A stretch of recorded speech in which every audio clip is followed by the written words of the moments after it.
आभार देणार सोयी विद्यार्थी धर्म स्वभावात सुखरूप पार पडल्याबद्दल देवाचे आभार देणार म्हणावी आणि नाचरे तुझे करेल आयुष्य आपल्यासाठी देवीचा अर्पण करण्यात येत आहे. की तापुत्र आणि पवित्र आत्मा यांच्या नावे प्रभू तुम्हाबरोबर असो.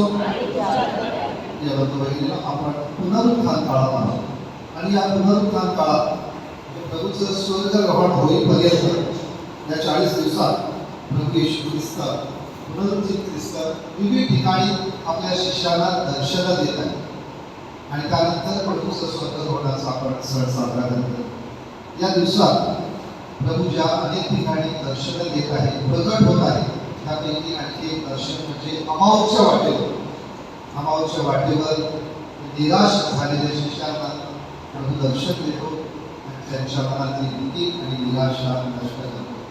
आपल्या दैनंदिन जीवनात देखील अडचणीच्या वेळी आपल्याला प्रभूचं दर्शन व्हावं, आपल्या मनातील भीती आणि निराशा नष्ट व्हावं म्हणून या दिवसामध्ये प्रार्थना करूया. या पवित्र रहस्याच्या उत्सवात सहभागी होण्यासाठी आपण पात्र करावे म्हणून नम्रपणे परमेश्वराकडे आपल्या हातून घडलेल्या चुकांची क्षमा मागा. सर्व शक्तिमान परमेश्वराजवळ कृपा बंधुभगिनीजवळ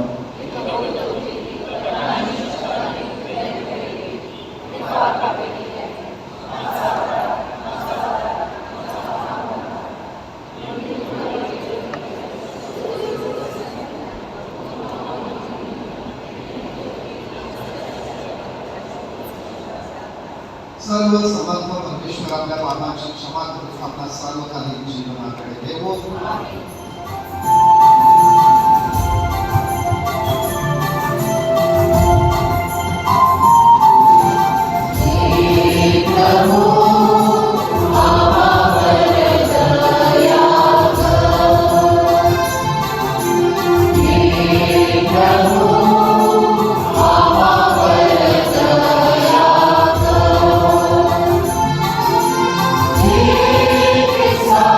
Jesus,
प्रार्थना करूया. हे प्रभू आमच्या स्वर्गातील बापा, तू आम्हाला तुझे पुत्र व कन्या बनवले आहेस. तू आमच्या आध्यात्मिक तारुण्य पुन्हा आम्हाला दिलेली आहेस. आमच्या पुनरुत्थानाची आश्चर्य वाट पाहण्यास आम्हाला सहाय्य कर. प्रार्थना मी तुझ्याबरोबर पवित्र आत्म्याच्या ऐक्यात सर्व काळ जिवंत राहणारा व राज्य करणारा परमेश्वर तुझा पुत्र आमचा प्रभू येशू ख्रिस्त याच्याद्वारे करतो.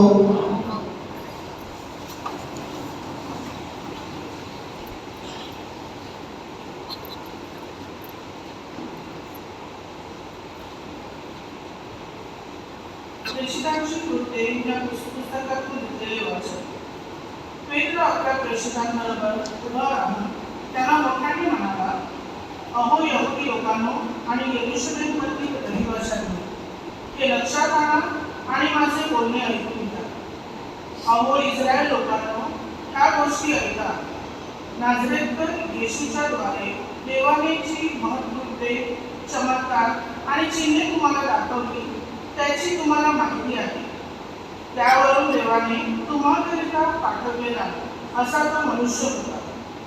तो देवाच्या ठाम संकल्पनानुसार आणि पूर्वज्ञानानुसार तुमच्या स्वाधीन झाल्यावर तुम्ही त्याला धरून अधर्माच्या हाताने क्रूसावर धरून आणले. त्याला देवाने मरणाच्या वेदनापासून सोडवून उठवले, कारण त्याला मरणाच्या स्वाधीन राहणे अशक्य होते. दावीद त्याच्याविषयी असे म्हणतो, मी परमेश्वराच्या आत्मापुढे नित्य पाहिले आहे. मी ढळू नये म्हणून तो माझ्या उजवीकडे आहे. त्यास्तव माझे हृदय आनंदित आणि माझी जीभ उल्हासित झाली. आणखी माझा देहही आशेवर आहे, कारण तू माझा जीव अधोलोकात राहू देणार नाहीस आणि आपल्या पवित्र पुरुषाला पुजण्याचा अनुभव घेऊ देणार नाहीस. जीवनाचे मार्ग तू मला कळविले आहे. तू आपल्या सानिध्याने हर्षभरित करशील. हा प्रभूचा शब्द आहे. प्रतिसाद स्तोत्र. देवा मला सांभाळ, मी तुझ्या आश्रयाला आलो आहे. हे देवा माझे रक्षण कर, कारण मी तुझ्या आश्रयाला आलो. मी परमेश्वराला म्हणते, तूच माझा प्रभू आहेस, माझा बहुमान आहेस. आपला प्रतिसाद. देवा मला सांभाळ, मी तुझ्या आश्रयाला आलो आहे. परमेश्वराने मला बोध केला आहे, मी त्याला धन्यवाद देतो. माझे अंतर्यामही मला रात्री उपदेश करते. मी आपल्यापुढे परमेश्वराला नित्य ठेवले आहे. तो माझ्या उजवीकडे आहे, म्हणून मी ढळणार नाही. आपला प्रतिसाद. देवा मला सांभाळ, मी तुझ्या आश्रयाला आलो आहे. माझे हृदय आनंदित होते, माझा आत्मा उल्हासतो, माझा देहही सुरक्षित राहतो, कारण तू माझा आत्मा अधोलोकात राहू देणार नाहीस. तू आपल्या भक्ताला नाशाचा अनुभव घेऊ देणार नाहीस. आपला प्रतिसाद. देवा मला सांभाळ, मी तुझ्या आश्रयाला आलो आहे. जीवनाचा मार्ग तू मला दाखव. तुझ्या सानिध्यात पूर्णानंद आहे. तुझ्या उजव्या हातात सर्व सुखाचा खजिना आहे. आपला प्रतिसाद. देवा मला सांभाळ, मी तुझ्या आश्रयाला आलो आहे.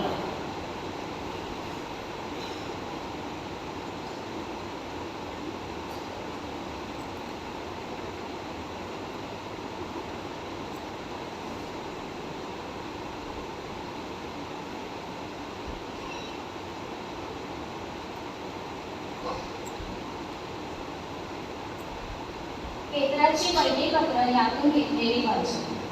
बंधुजनो, जो ज्यांच्या त्यांच्या कृत्याप्रमाणे न्याय करतो आणि जो तोंड देता न्याय करीत नाही, त्याला जर तुम्ही पिता म्हणून हाक मारता, तर आपल्या प्रवासाच्या काळात येऊनच वागा. कारण वाडवडिलांच्या परंपरेने चालत आलेल्या तुमच्या निरर्थक वागणुकीपासून सोने, रूपे अशा नाशवंत वस्तूंची नव्हे, तर निष्कलंक व निर्दोष होऊन असा ख्रिस्त त्यांच्या मूल्यवान रक्ताने तुम्ही मुक्त झाला आहात, ज्यांचे पूर्वज्ञान जगाच्या स्थापनेचे आधी झाले होते. तोच काळाच्या शेवटी तुम्हासाठी प्रकट झाला. तुम्ही देवावर श्रद्धा ठेवणारी झाला आहात. त्या देवानेच त्याला मेलेल्यातून उठवून त्याचा गौरव केला. यामुळे तुमचा विश्वास आणि तुमची आशा देवावर आहे. हा प्रभूचा शब्द.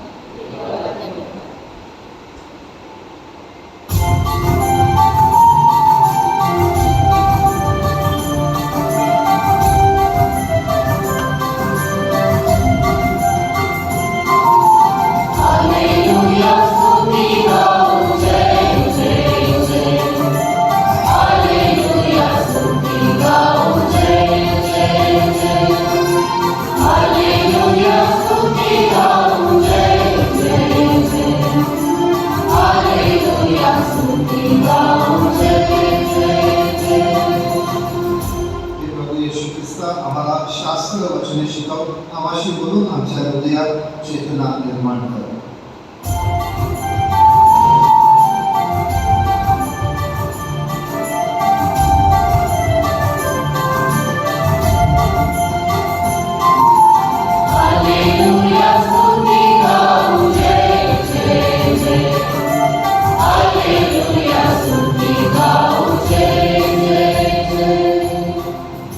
बरोबर असो. लिखित शुभवर्तमानातून घेतलेले वाचन. आठवड्याच्या पहिल्या दिवशी शिष्यगणातील दोघे जण येरुशलेमेपासून सुमारे 4 कोसावरील अमाउस नावाच्या गावाला चालले होते. ते त्या घडलेल्या सर्व गोष्टीविषयी एकमेकांशी संभाषण करीत होते. ते संभाषण आणि चर्चा करीत असताना येशू स्वतः जवळ येऊन त्यांच्याबरोबर चालू लागला. परंतु त्यांनी येशूला ओळखू नये म्हणून त्यांचे डोळे बंद करण्यात आले होते.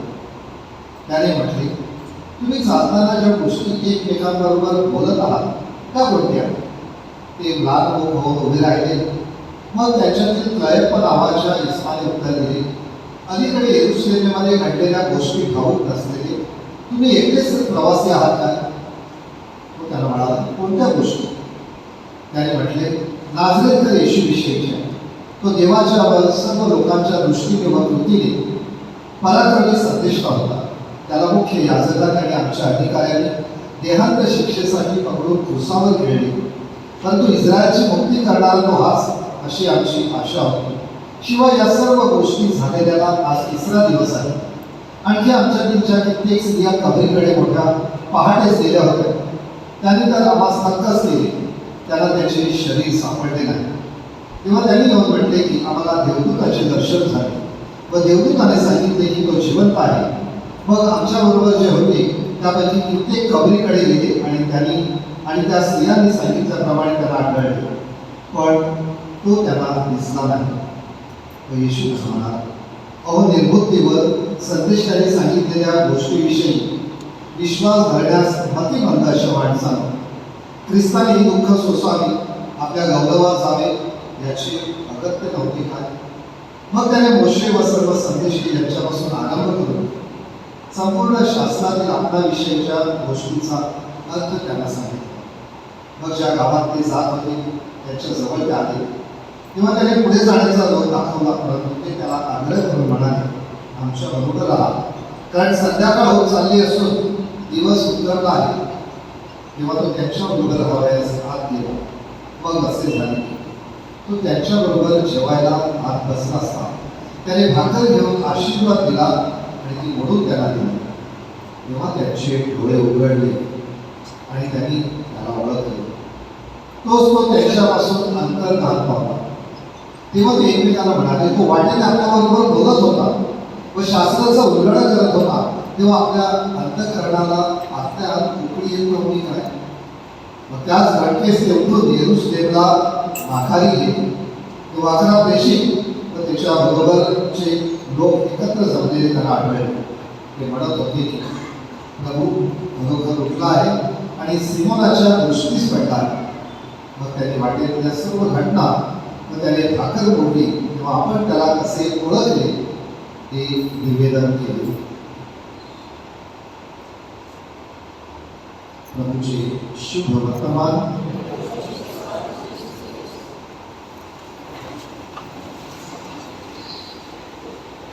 4-5 वर्षा अगोदरचे लॉकडाऊनचे दिवस आठवतात. जेव्हा पहिलं लॉकडाऊन झालं तेव्हा दिल्लीवरून घोषणा झाली की भारतभर फक्त 8 दिवसासाठीच लॉकडाऊन आहे. त्यानंतर ते 8 दिवसाचं 1 महिन्यावर गेलं, मग 2 महिन्यावर गेलं, मग 4 महिन्यावर गेलं. असं करत करत 2 वर्ष आपण लॉकडाऊनमध्ये. जेव्हा पहिला 8 दिवस लॉकडाऊन लागलेलं तेव्हा ज्यांचे नोकऱ्या ह्या सरकारी किंवा सुरक्षित आहेत त्यांना फार काही चिंता नव्हती. परंतु जे रोजंदारीवर काम करत होते, डेली वेजेसवर, असे चाकरमानी मजूर वर्ग, त्यांना मात्र 3-4 दिवस बरे गेले. त्यानंतर मात्र चिंता लागली, कारण हाताला काम नाही. आणि मग आजूबाजूने बातम्या येत होत्या, आणि विशेषतः परदेशातून इकडून वगैरे, की या आजारामुळे अनेक लोक मृत्युमुखी पडत आहेत. आणि या रोजंदारीवर डेली वेजेसवर काम करणाऱ्या मजुरांनी ठरवलं की इथे या शहरात काही आपलं भवितव्य नाही. आता आपण हे शहर सोडून ज्या गावातून आपण आलेलो आहोत त्या गावाकडे गेलेलं बरं. जे काय व्हायचं आमचं ते आमच्या घरी होईल, आमच्या गावात होईल, इथे नको. आणि म्हणून कारण लॉकडाऊन दिवसेंदिवस वाढत चाललेलं आहे, आणि म्हणून हे कामगार सगळे आपल्या गावाच्या दिशेने निघाले. आपल्याला आठवत असेल त्यावेळेला वाहनं बंद होती, ट्रेन बंद होत्या, आणि मग काही जण पायी निघाले, हायवेला पायी निघत होते. मी तेव्हा बहारेला होतो, आणि बहारे हे हायवेवरून फक्त 2 किलोमीटरवर आहे. आणि आम्ही ती सगळी स्थिती जवळून बघितलेली आहे. ही मुंबईवरून वापीला आणि गुजरातला जाणारे मजूर वर्ग मुंबई अहमदाबाद या हायवेने चालत निघाले होते. हा 300-350 किलोमीटरचं अंतर. लहान मुलं आपल्याबरोबर आपलं सगळं सामान घेऊन चालत निघालेले आहेत. आम्हाला जेव्हा कळलं तेव्हा आपण काही फारच बहारेवरून हायवेपर्यंत आलो. आमच्या परीने जी काही कोणाला पाणी देणे, कोणाला बिस्किट देणे, जी काही मदत करता आली ती आम्ही केली.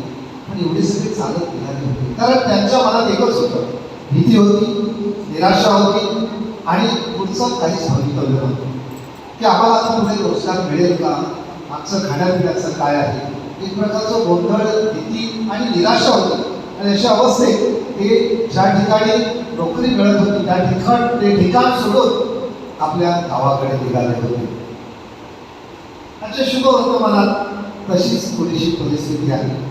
येशूच्या मृत्यूनंतर, त्याच्या पुनरुत्थानानंतर 3 दिवस झालेले आहेत, आणि शिष्यांमध्ये भीती आहे, घाबरलेले आहेत शिष्य. त्यापैकी 2 शिष्य येरुशलेम सोडून अमावासला निघालेले आहेत. आणि इथे शुभ वर्तमानाची सुरुवात अशी झालेली आहे. 2 जण येरुशलेमेपासून सुमारे 4 कोसावर अमावासच्या गावाला निघाले आहेत.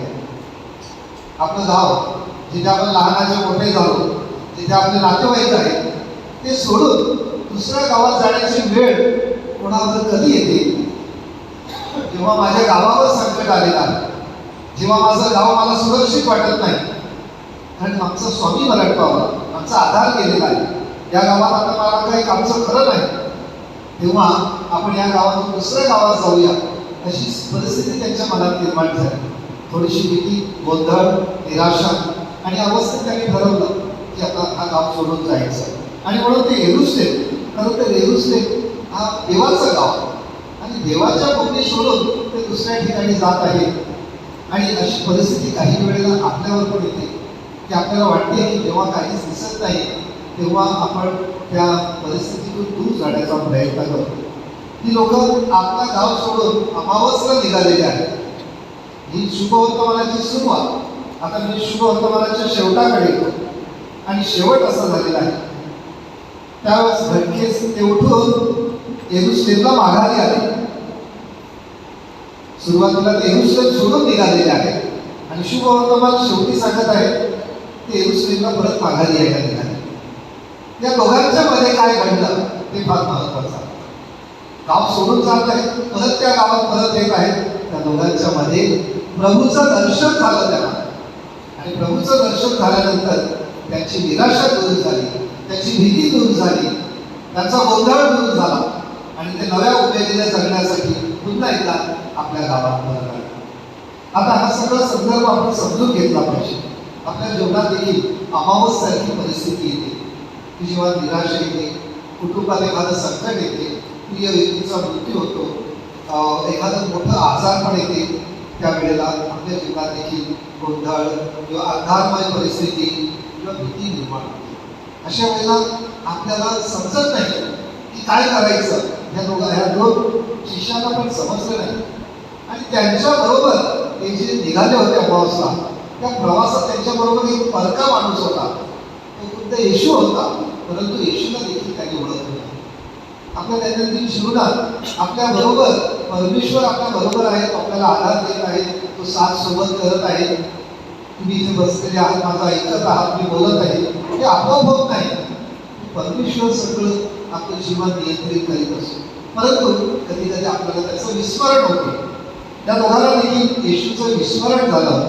मग येशू हळूहळू सगळ्या गोष्टी रिव्हील करण्याचा प्रयत्न करतो, उलगडायचा प्रयत्न करतो. त्यांना सांगतो, तुम्ही कोणती चर्चा करत आहात, काय चाललेलं आहे, मग कोण तो होता, मग कसं त्याला मारलं, मग आता काय झालंय. सगळं करत करत करत जेव्हा छोट्या छोट्या गोष्टी रिव्हील करत असतो, तेव्हा त्याला बरं वाटते की कोणतरी आम्हाला आधार देत आहे. आणि असं बोलता बोलता संध्याकाळ झालेली आहे.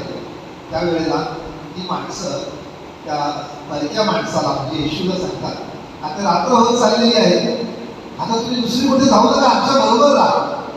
आपण शक्यतो परक्या माणसाला, अनोळखी माणसाला आपल्या घरात घेत नाही, कारण आपल्याला माहिती नाही. ह्या दोघांनी मात्र त्या परक्या माणसाला आपल्या घरात घेतलं का, कारण बोलत असताना ज्या पद्धतीने ती व्यक्ती बोलत होती, त्यांच्या मनात आत्मविश्वास निर्माण होत होता, त्यांच्या मनातली भीती हळूहळू दूर होत होती. आणि म्हणून येशू बरोबर त्यांनी येशूला भोजन घेण्याची विनंती केली. आता तर इथे मात्र कळत झाला, now it is a culmination, की ते जेवायला बसले असताना येशू भाकर मोडतो आणि आशीर्वाद देतो. तेव्हा मात्र त्यांचे डोळे उघडतात. शास्त्र आपल्याला सांगत आहे, तेव्हा त्यांचे डोळे उघडले आणि त्यांनी येशूला ओळखलं की हा येशू आहे. ज्या व्यक्तीच्या मृत्यूमुळे आपण गाव सोडून जायला निघालो होतो, तो सुद्धा आपल्या बरोबर आहे, आपला स्वामी आपल्या बरोबर आहे. आणि त्यांच्या हृदयाला आनंदाच्या उकळ्या फुटतात. अंतःकरण जणू काही अस्वस्थ होते, चांगल्या गोष्टीने, चांगल्या विचाराने प्रभावित होते आणि त्यांना आनंद होतो. भाकर मोडून येशू आशीर्वाद देतो, त्यावेळेला त्यांना आनंद होतो. आपण कधी भाकर मोडून इथे आपण ग्रहण करतो पिसाच्या वेळेला, जेवढा आनंद त्या दोन शिष्यांना येशू बरोबर भोजन घेताना झाला, तेवढाच आनंद आपण पिसाला येतो तेव्हा ती परत पवित्र भाकर घेताना आपल्याला होतोय का? होत नसेल तर मग आपली योग्य तयारी झाली नाही.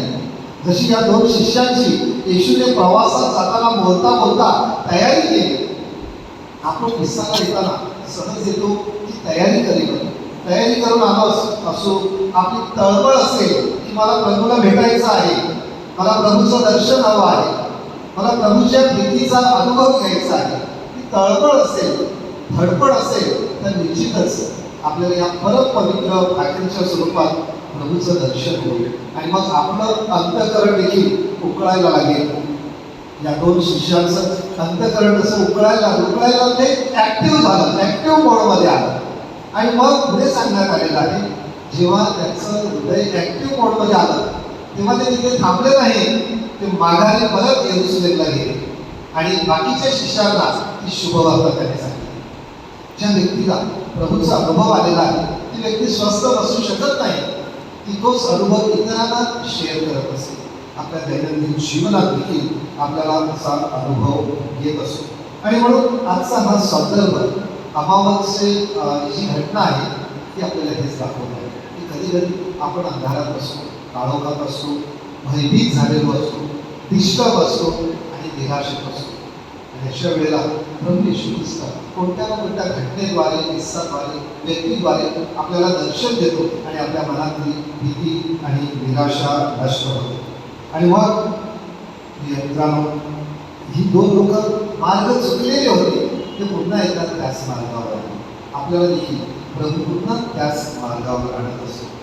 आपण अंतर्मुख होऊन विचार करतो की आपल्या दैनंदिन जीवनात प्रभू येशूचं दर्शन व्हावं, त्यासाठी कोणत्या कळवळीने आम्ही वागत आहोत, त्यासाठी कुठे कुठे आपण भेटत आहोत आणि प्रभूला भेटण्याचा प्रयत्न करत असताना प्रभूची भेट झाल्यानंतर, दर्शन झाल्यानंतर त्याची साक्ष आम्ही इतरांना कशा प्रकारे देत आहोत. आपल्या दैनंदिन जीवनातील निराशा, अंधकार नष्ट होण्यासाठी, सर्व प्रकारची भीती नष्ट होण्यासाठी अमावचा अनुभव आपल्याला देखील यावा, प्रभूचं दर्शन घडावं म्हणून प्रार्थना करूया.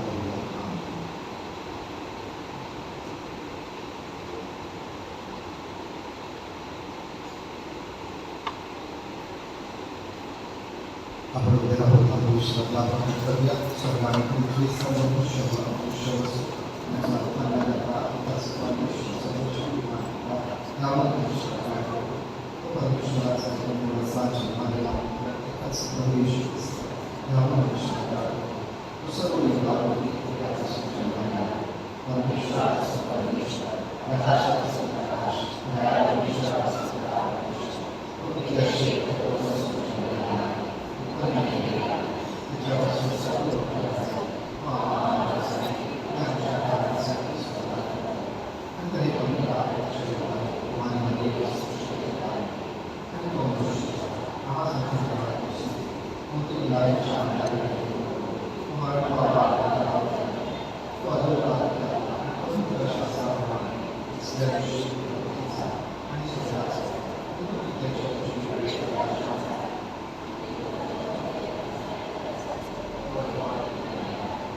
आपली पोप लिओ, बिशप थॉमस, धर्मगुरू व व्रतस्थ यांना पुनरुत्थित ख्रिस्ताची साक्ष निर्भीडपणे देण्यासाठी पवित्र आत्म्याची कृपा व चांगल्या आरोग्याची देणगी लाभावी म्हणून आपण प्रार्थना करूया. आपले राज्यकर्ते व अधिकारी यांना त्यांचे कर्तव्य निस्वार्थीपणे व जबाबदारीने पूर्ण करण्यास पुनरुत्थित ख्रिस्ताची प्रेरणा व आपले सर्वांकडून सहकार्य लाभावे म्हणून आपण प्रार्थना करूया. अमावस्या वाटेवर निराश अंतर्गताने चालणाऱ्या शिष्याचे हृदय येशूने उघडले व त्यांच्या आशा जागृत केल्या. जीवनातील प्रत्येक निराश परिस्थिती ख्रिस्ताद्वारे, ख्रिस्तासह व ख्रिस्ताखाली आपली आशा प्रबळ व्हावी म्हणून आपण प्रार्थना करूया. ख्रिस्ताच्या पुनरुत्थानाद्वारे आपल्याला नवजीवनाचा मार्ग दिसावा व जे आपण स्वतः अनुभवतो त्याची साक्ष प्रखरपणे आपल्याला जगाला देता यावी म्हणून आपण प्रार्थना करूया. आपल्या धर्मग्रामातील सर्व बालकांवर, आजारी लोकांवर, ज्येष्ठ नागरिकांवर व जे परगावी परदेशात आहेत अशांवर पुनरुत्थित ख्रिस्ताचा आशीर्वाद असावा. जगात सर्वत्र विशेषतः युद्धग्रस्त देशात शांती नांदावी तसेच सर्व प्रकारच्या नैसर्गिक आपत्तीपासून आपले रक्षण व्हावे म्हणून आपण प्रार्थना करूया. थोडा वेळ शांत राहून आपण आपल्या वैयक्तिक हेतूंसाठी प्रार्थना करूया.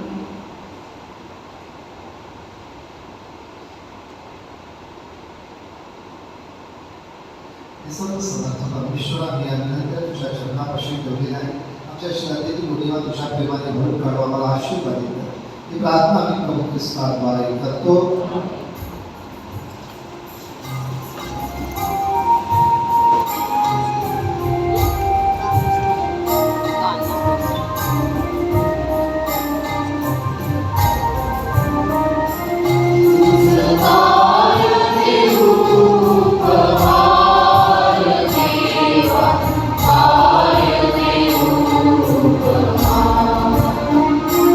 तुझं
परमेश्वर तुमचे हे बलिदान सर्व समर्थन त्याला मान्य व्हावे म्हणून प्रार्थना करा.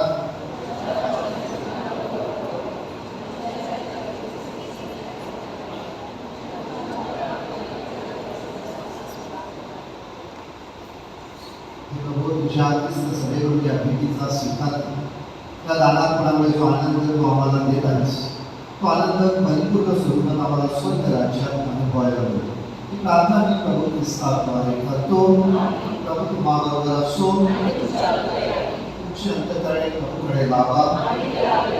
प्रभू आपला परमेश्वर याचे आभार मानूया.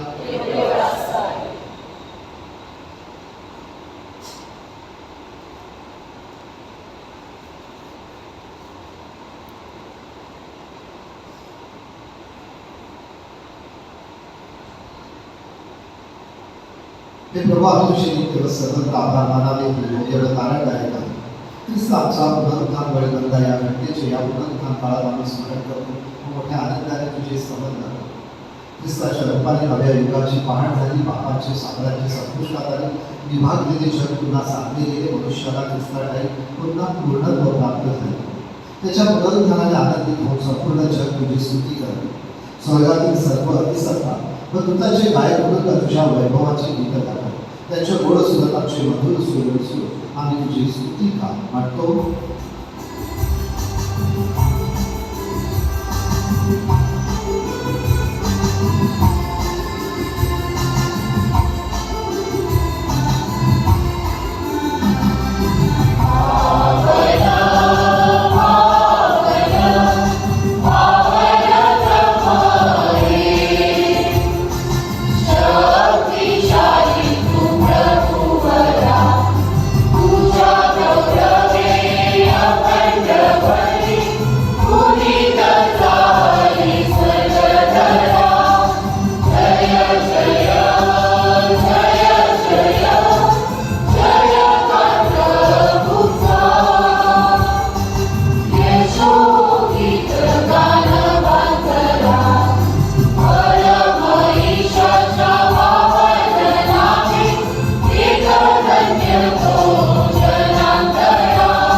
प्रभू तू खरोखर पवित्र आहे. सर्व पावित्र्याचा पूर्ण आहेस.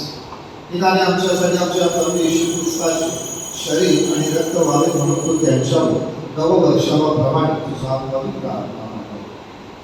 जेव्हा प्रभू येशूचा विश्वासघात करण्यात आला आणि तो स्वेच्छेने दुःख भोगाला सामोरे गेला तेव्हा त्याने भाकर घेतली. आभार मानून ती मोठी आपल्या शिष्यांना घरी आणली. तुम्ही सर्वजण घ्या आणि खा, कारण हे माझे शरीर आहे. हे तुमच्यासाठी अर्पित केले.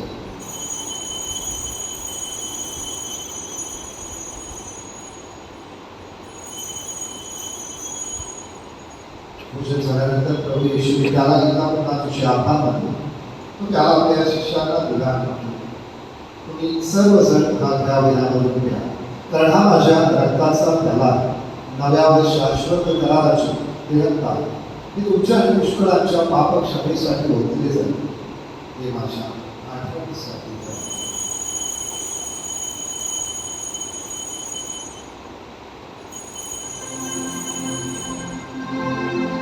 श्रद्धेचे रहस्य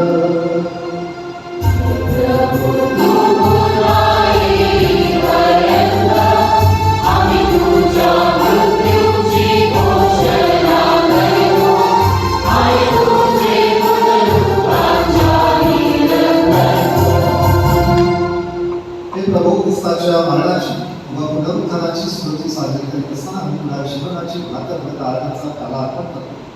तुझ्यासमोर येण्यासाठी तुझी सेवा करण्यास आम्हाला पात्र केल्याबद्दल आम्ही तुला धन्यवाद देतो.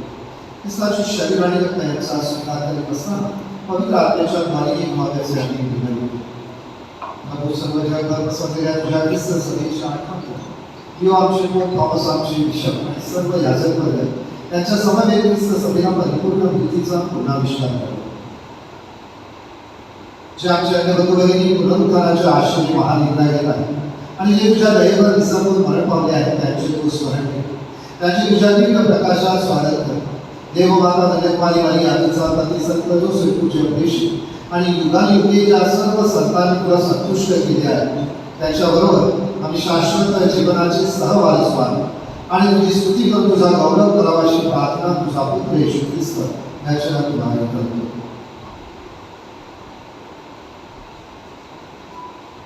ख्रिस्ताद्वारे ख्रिस्तासह आणि ख्रिस्ताद्वारे सर्व समर्थ होते आहे. पवित्र आत्मेच्या ऐक्यात तुझा गौरव आणि सन्मान सदा सर्वदा हो.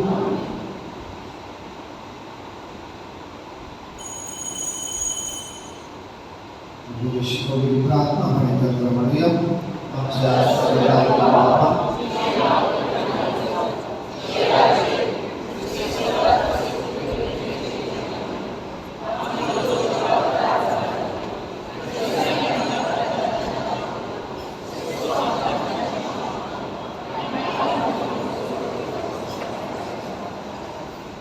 हे प्रभू सर्व प्रकारच्या वाईटापासून आम्हाला सोडवण्यासाठी विनंती. या जीवनात आम्हाला कृपापूर्वक शांती दे म्हणजे तुझ्या आशेची आणि आमचा तारणारा येशू ख्रिस्त त्याच्या आत्मराची वाट पाहत असताना तुझ्या दयेच्या साह्याने आम्ही पापांपासून मुक्त राहू आणि सर्व प्रकारच्या चिंतेपासून सुरक्षित असू. हे प्रभू येशू ख्रिस्त तो आपल्या शिष्याला म्हणाला मी तुम्हाला शांती देऊन ठेवतो, मी माझी शांती तुम्हाला देतो. आमच्या पापांकडे पाहू नकोस तर तुझ्या ख्रिस्त सभेच्या श्रद्धेकडे पाहू आणि तुला तुझ्या इच्छेनुसार शांती व ऐक्य देण्याची कृपा कर. तुम्ही ते जीव असून सदा सर्वदा राज्य करतोस. प्रभूची शांती तुम्हाबरोबर सदा असो. आपण एकमेकांस शांती वंदन करूया.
परमेश्वराची मोकूळ जगाची मातृ करणारी परमेश्वराची मोकूळ पहा. ज्या घोषणात बोलावलेले आपण धन्य.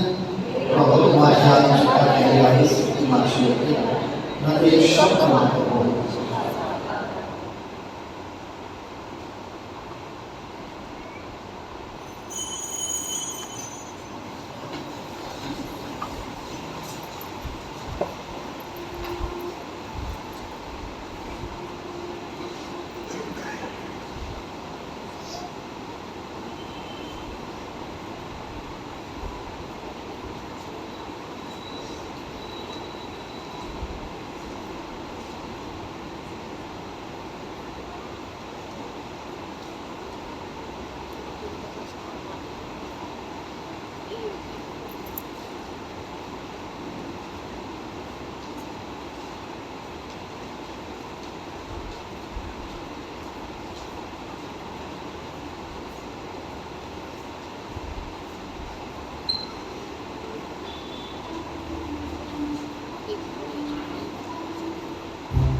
आपण प्रार्थना करूया.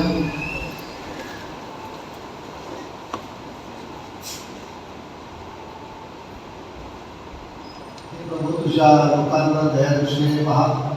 पुनरुत्थानाच्या दिव्य रहस्यामुळे आम्हाला पुनरुत्थानाच्या अविनाशी वैभवाचे वरदान प्रार्थना आम्ही प्रभू येशूच्या नावाने करतो.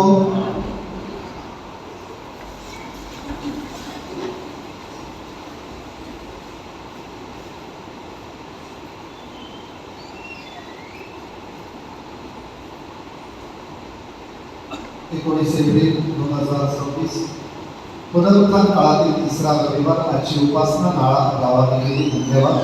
पुढच्या रविवारची उपासना वाळूंचे गाव परिवाराची असेल.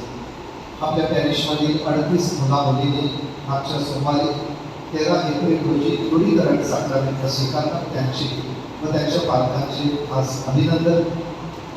त्या दृढीकरणाच्या संपूर्ण वर्षभराच्या श्रद्धा बांधणीसाठी sister Rochi Dias, Shri John Farrell आणि कोऑर्डिनेटर म्हणून अत्यंत महत्त्वाची जबाबदारी सांभाळली. त्याबद्दल त्यांनाही धन्यवाद. आपली ही मुलं आता दृढीकरणाचे त्यांचे क्लास संपलेले आहेत, पण त्याची जबाबदारी आता वाढलेली आहे आणि त्यामुळे ते श्रद्धेमध्ये दृढ झालेले आहेत. चर्च संलग्न अनेक ज्या संघटना आहेत त्या संघटनेमध्ये आता ते कार्य करू शकतात आणि म्हणून आई वडिलांनी आपल्या या दृढीकरण स्वीकारलेल्या मुलाला प्रोत्साहन द्यायचं आहे. अनेक ज्या संघटना आहेत त्या संघटनेमध्ये सेवा कार्यासाठी त्यांना प्रोत्साहन द्यायचं आहे. ख्रिस्त राजा चर्च मुलींचा आशीर्वाद विधी शनिवार दिनांक 25 एप्रिल रोजी संध्याकाळी 5:30 वाजता संपन्न होत आहे. आपणास आग्रहाचे आमंत्रण. मी 22 एप्रिल ते 8 मे पर्यंत रजेवर असणार आहे. आज 19 एप्रिल सकाळी 9 ते 1 वाजेपर्यंत मतदार नोंदणी शिबिर आयोजित केलेलं आहे.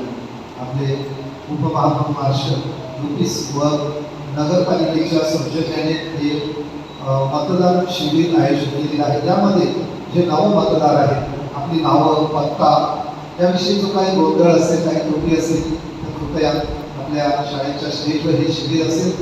सकाळी 9 ते 1 म्हणजे आपण जाऊन ही काळजीपूर्वक तपासणी करून घ्यायची आहे. तर जेव्हा इलेक्शनला जातो त्यावेळेला आपलं नाव दुसऱ्या ठिकाणी असेल, चुकीचं नाव असेल किंवा पत्ता बदललेला असतो तर आता चांगली वेळ आलेली आहे, आपण ते चेक करून द्यायचं. संत जोसेफ कॉलेज सतपाळा येथे शनिवार 25 एप्रिल रोजी रोजगार मेळावा आयोजित केलेला आहे. अधिक माहितीसाठी नोटीस बोर्ड पहा. आपल्याकडे कार्यरत असलेले आपले होली क्रॉसच्या एक सिस्टर नव्या गेले 3 वर्ष आपल्यामध्ये कार्यरत होतात आणि आपल्या शाळेचं संडे स्कूलसाठी वेदीची सजावट अशी खूप चांगलं कार्य करून त्यांची आता बदली तामिळनाडू येथे झालेली आहे. तर सिस्टरांना प्रार्थनामय शुभेच्छा, त्यांच्या भावी कार्यासाठी आपल्या शुभेच्छा. आपण आपल्या प्रिय व्यक्तीच्या मृत्यूसाठी मिसा अर्पण करत असतो. तर ही मिसा देत असताना फक्त आपल्या प्रिय व्यक्तीचं नाव तेवढं महत्त्वाचं आहे. अमुक एक व्यक्तीच्या आत्म्यासाठी मिसा अर्पण केली आहे. तर त्या व्यक्तीची जर 7व्याची मिसा असेल तर एवढा जो त्याचा उल्लेख केला नाही. बाकीची 6 महिन्याची, 1 वर्षाची, 5 वर्षाची, 15 वर्षाची, 12 वर्षाची अशी जे काही असतात तर तो आकडा किती महिन्याचा झाला तो देवळातून उल्लेख केला जाणार नाही. तर देवळातून फक्त ज्या व्यक्तीच्या आत्म्यासाठी मिसा आहे आणि ती कोणत्या दिवशी दिलेली आहे तेवढा उल्लेख केला जाईल. आपण किती महिन्याची आहे, किती वर्षाचं त्याला झाली ते तुम्ही व्हॉट्सॲपवर आपल्या नातेवाईकांना कळवू शकता. आपल्या शिक्षक संघटनेने मुलांसाठी, संडे स्कूलची मुलं आणि सगळ्या शालेय मुलांसाठी 2 दिवस समर कॅम्प आयोजित केलेला आहे. 4 मे आणि 5 मे या 2 दिवशी सकाळी 9 ते 12 असे दोन्ही दिवस भरगच्च कार्यक्रम आहेत मुलांसाठी. विविध प्रकारचे खेळ आहेत, ॲक्शन सॉंग्स आहेत आणि शिक्षक संघटनेने त्याची तयारी केली आहे. आपल्या मुलांना फक्त 50 रुपये नोंदणी फी भरून आपली नावं गावातील जे शिक्षक प्रतिनिधी आहेत त्यांच्याकडे 28 तारखेपर्यंत द्यायची आहे. मागील रविवारचे दान 36,760 झाले. बुधवारचे दान 10,840 झाले. आपल्या औदार्याबद्दल धन्यवाद. धर्मगुरूंच्या बदल्याविषयी आपल्याला खूप काळजी असते, कळवळ असते, चांगली गोष्ट आहे. परंतु धर्मगुरूंच्या बदल्या विषप करतात, योग्य वेळ करतील आणि विषपांची यादी तयार झाली की विषपांच्या सहीने ते पाठवतील. ते अधिकृत असेल. कोणीही काही व्हॉट्सअपवर पाठवत असेल कृपया त्या अफवावर विश्वास ठेवू नका. खोटी बातमी आहे. योग्य बातमी आपली अधिकृत असेल ती तुम्हाला कळवतो.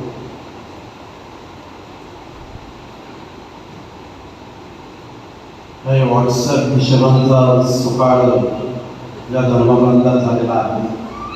हिशोबांच्या विकृत लिस्ट अगोदर ते व्हॉट्सअप बिशप धर्मगुरू असतील किंवा प्रापंचिक असतील ते आपल्याला कळत नाही आणि त्यामध्ये त्या बदल्या हिशोबांच्या अगोदर व्हायरल करत असतात. कदाचित हिशोबांना इंडिकेशन पण देत असतील की काही धर्मगुरू मिशनमध्ये गेलेले नाही, त्यांना तुम्ही मिशनमध्ये पाठवा. कदाचित ते संकेतसुद्धा असेल, परंतु आपल्या फादरांचं नावसुद्धा आहे. त्यांची बदली कुठेही झालेली नाही. ते जर इथून बदली करायचीच असेल तर ते पॅरिशरीज म्हणूनच आपण त्यांना इथून पाठवणार आहोत. कुठेतरी पुन्हा हिला असिस्टंट म्हणून त्यांनी जावं ही माझी मुळीच इच्छा नाही. तर वाचत वाचत रथामध्ये आपण त्यांना पॅरिशरीज म्हणून या पॅरिशमधून 1-2 वर्षांनी जरी गेले तरी आपल्याला काही हरकत नाही. एवढं सुंदर कार्य आपले फादर लिओ करत आहे. तर अशा अनधिकृत ज्या लिंक्स येतात तुम्ही फॉरवर्डिंग करू नका, त्याच्यावर विश्वास करू नका. बिशप व्हॉट्सॲपवर बदल्या कोणाच्या करत नाही. बदल्या सुवार्थेमध्ये ज्या येतात त्या अधिकृत असतात आणि प्रत्येक धर्मगुरूला बोलावून त्यांना सांगतात तुमची बदली कुठे झालेली आहे, काय कार्य आहे, कसं काय तिथे जायचं आहे, कसं पॅरिश आहे, हे सगळं समजावून सांगून अशा प्रकारच्या बदल्या ते म्हणतो आपले धर्मगुरू तुमचे धर्मगुरू फादर अमरोज आणि फादर लिओ वर्षभर तुमच्यासाठी आध्यात्मिक उपक्रम राबवित असतात आणि संपूर्ण धर्मग्रंथात आपले धर्मगुरू तळमळीने कार्यरत असतात आणि कॅनन लॉ प्रमाणे त्यांना अधिकृत हक्काची वर्षाला 1 महिना सुट्टी मिळत असते. परंतु 1 महिना सुट्टी घेणं काही आम्हाला शक्य नाही. गेल्या वर्षभर आम्ही दोघे कुठेही गेलेले नाही. जरी गेले एकदा फादर गेलेले तर आम्ही पुन्हा बोलावून घेतलं कामासाठी आणि ते अर्धवट सोडून पुन्हा त्या मिशन कामासाठी तिथे परत आले. तर आम्ही धन्यवाद देतो. तर आम्ही दोघांनी विचार केला आपल्याला महिनाभर काही जाता येणार नाही, पण थोडीशी 10-12 दिवस आपण थोडासा सुट्टी घेऊया. एक वेगळ्या प्रकारचा विरंगुळा आपल्याला मिळेल. तर त्या अनुषंगाने या पॅरिशमध्ये आपला विकाससुद्धा वर्षभर काम करीत असतो, कार्य करीत असतो. सकाळी 4:30ला उठून संपूर्ण देऊळ उघडणं, घाट मारणं, सितारवाटात जाऊन दिवसाला 2-3 वेळा पाण्याची मोटर चालू करणं आणि सकाळी 4:30 ते रात्री 10-10:30 पर्यंत तो कार्यरत असतो. त्यालाही वर्षातून 1 महिनाभर सुट्टी असते, म्हणजे 10 दिवस कधी 20 दिवस तो घेत असतो. तर तो सुद्धा मे महिन्यात सुट्टीला जाणार आहे. तर सुट्टीमध्ये कार्य करणं एवढं कठीण नाही, परंतु धर्मगुरूला या एवढ्या मोठ्या घरामध्ये कॅम्पसमध्ये एकटं राहणं फार वेदनादायक आहे आणि क्लेशदायक आहे. एकमेकांची सवय झालेली असते, टेबलावर बोलण्या चालण्याची एकमेकांची संगत असते आणि फादर लिओने आम्हाला तर खूपच व्यक्ती यावर्षी जमलेली. तर आम्ही एकमेकांशिवाय एवढे दिवस कसे राहू हे आम्हालाच प्रश्न पडलेला आहे. तरीसुद्धा माझ्या बंधू-भगिनींनो तुम्ही आम्हाला समजून घेत असता म्हणून आम्ही कुठलाही विसा रद्द केलेला नाही. फक्त एक विसा आपण रविवारची रद्द करीत आहोत, ते म्हणजे तुमची 9ची विसा आहे ती आपण कमी करत आहोत. ती खरं पाहिलं असतं ती लग्नाचीच विसा असते, त्यामुळे ती वाढवलेली आहे. तर शनिवारी संध्याकाळी मुलांची विसा होणार आहे, त्यांचा संडे स्कूल नसेल. पण काल बऱ्यापैकी मुलं आली आणि मुलांची जर विसा पण रद्द केली तर कदाचित मुलं रविवारी येणार नाही. तर संडे स्कूलचे टीचर्स लॉयर ते म्हणाले की मुलांची विसा असते, तर दर शनिवारी मुलांची विसा नेहमीप्रमाणे 5 वाजता होईल आणि त्या विसासाठी मोठी लोकंसुद्धा तुम्ही येऊ शकता. तुमचंसुद्धा स्वागत आहे. त्यानंतर सकाळी 6, 7:30 आणि शनिवारी संध्याकाळी 7:30 अशा 4 विसा धर्मगुरूला एकट्या धर्मगुरूला कराव्या लागणार आहेत. कॅनन लॉ तेवढा अलाउड सुद्धा करत नाही, तरीसुद्धा कॅनन लॉच्या पलीकडे जाऊन जर धर्मगुरू नाही मिळाले तर आम्हाला त्या 4 मिसा कराव्या लागणार आहेत. सॅक्रिस्टी सुद्धा प्रॉब्लेम आहे. आता आपल्याला मदत करतात म्हणून आपण त्यांच्याकडून ओरबाडून घेणं सुद्धा योग्य नाही. आपले अगस्तीन आणि रॉबर्ट दरवर्षी 15-20 दिवस मदत करत असतात. त्यांचं सुद्धा कुटुंब आहे, त्यांना सुद्धा सुखी आली आहे. तर त्या अनुषंगाने त्यांना सुद्धा एवढा त्रास देणं योग्य नाही. बऱ्याच जणांना आम्ही विचारलं की डेली मिसाचं काय करायचं, तर ते म्हणाले मी एकच फादर असणार आहे, तर 7:30 एक मिसा ठेवली तरी आम्हाला काही हरकत नाही. तर पुढच्या सोमवारपासून सकाळी 6:30 एक मिसा असेल 30 मेपर्यंत, आणि पुढच्या रविवारपासून तर 30 मेपर्यंत रविवारची 9ची मिसा आपण रद्द करत आहोत. आणि पुन्हा जूनमध्ये ताजेतवाने आपण सर्वजण होतो, आपण पुन्हा एकदा कामाला लावूया.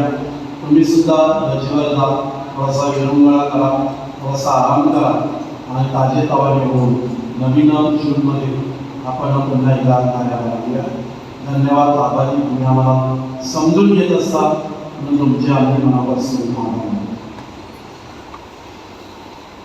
आशीर्वादासाठी असं परंतु बहिणीला आपले मालमंडळाने खाली महत्वामध्ये देवाचे आशीर्वादासाठी आपल्या पुत्राच्या नरस्थानाद्वारे परमेश्वराने तुमचे कारण केले आहे व तुम्हाला आपली लेकरे बनवले आहे. तो तुम्हाला आनंदाचे वरदान देवो. तारणाने तुम्हाला अविनाशी स्वतंत्र दान केले आहे. तुमच्या सार्वकालिक जीवनाचा वारसा तुम्हाला मिळो. तुमच्या श्रद्धेमुळे बाप्तिस्मा साक्रामेंट नाही तुम्ही त्याच्याबरोबर उठवले गेले आहात. त्याच्याबरोबर तुमच्या ऐक्य सर्व काळजी घालून तुमच्याकडून पवित्र आचरण घडो. प्रभू तुम्हाबरोबर असो. सर्व समर्थ परमेश्वर पिता पुत्र आणि पवित्र आत्मा तुम्हाला आशीर्वाद देवो. ख्रिस्ताच्या शांतीने जा. Hallelujah, hallelujah.